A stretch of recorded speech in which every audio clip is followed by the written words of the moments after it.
जय श्रीराम. मी प्रवीण आळतकर, नायब तहसीलदार आहे निलंग्याला. मी मागच्या वर्षी ज्यावेळेस 10 फेब्रुवारी 2024ला जॉईन झाले तेव्हापासून पूर्वीची ओळख होती, पण आम्ही सोबत काम करताना सरांचा डायट बघितला आणि आम्ही विचार केला की सर हा काय प्रकार आहे. सरांनी जे सांगितलं त्यावर मग आम्ही पण थोडा ट्राय करायला चालू केलं होतं. परंतु मागील लोकसभेच्या इलेक्शनमध्ये मला बीपीचा अटॅक आला होता. खूप प्रेशर असल्यामुळे माझा बीपी 220पर्यंत गेला होता आणि मला मशीन लावून काम करावं लागत होतं. सरांनी घाबरून जाऊ नको, फक्त हा डाएट फॉलो करा म्हणून सांगितलं. मग मी दवाखान्यातून माझी ट्रीटमेंट चालू होती, परंतु आता चला म्हणून डाएट आपण ऐकावं सरांचं म्हणून आपण थोडासा मी डाएट चालू केला आणि 18 दिवशी माझा बीपी एकदम नॉर्मल लेवलला आला. मग मध्यंतरी असा गॅप पडला होता, परंतु या शिबिर घेण्याच्या ठरल्यापासून मी सरांशी आणि समितीशी जोडलेलो आहे, तेव्हापासून काम करतो आहे. खरं म्हणजे प्रत्येकाला जीवनात जसा गुरु असतो तसा गुरु मला सर लाभले आणि त्या गुरु असं म्हणतात की गुरु मोक्षाचे द्वार उघडतात.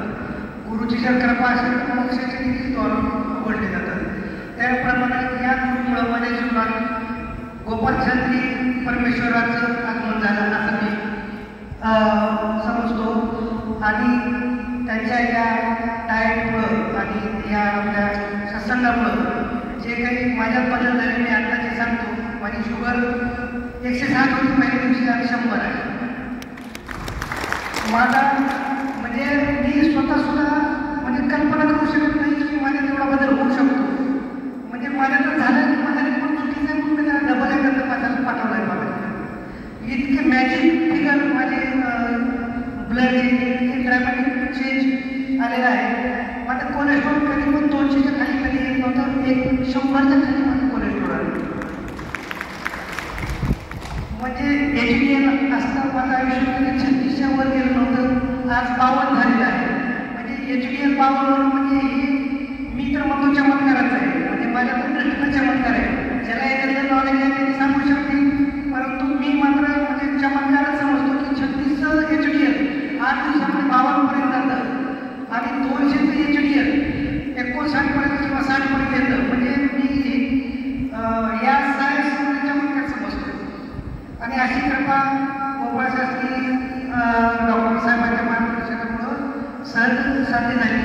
पण ही बीपी शुगर हे तर गोपाळशास्त्री सरांनी काय म्हटलं की गाय शेणासाठी खरेदी करायची काय आपण, गाय शेणासाठी थोडीच खरेदी करायची, गाय दुधासाठी खरेदी करायची. ती दूध म्हणजे पाहिजे सेवा आणि सुविधा. तर त्यांचा आशीर्वाद आपल्याला लाभो आणि आम्हाला त्याच्यात प्रगती घडून आणावं येऊ. आपण स्वतःची प्रगती सेवा सुविधेमध्ये घडवून आणू असा आशीर्वाद मी गोपाळशास्त्री सरांना मागतो. आणि जे काही चमत्कार झाला त्याच्याबद्दल तर मी अत्यंत आभारी आहे. आणि मी माझं हे जे काही मला लाभलं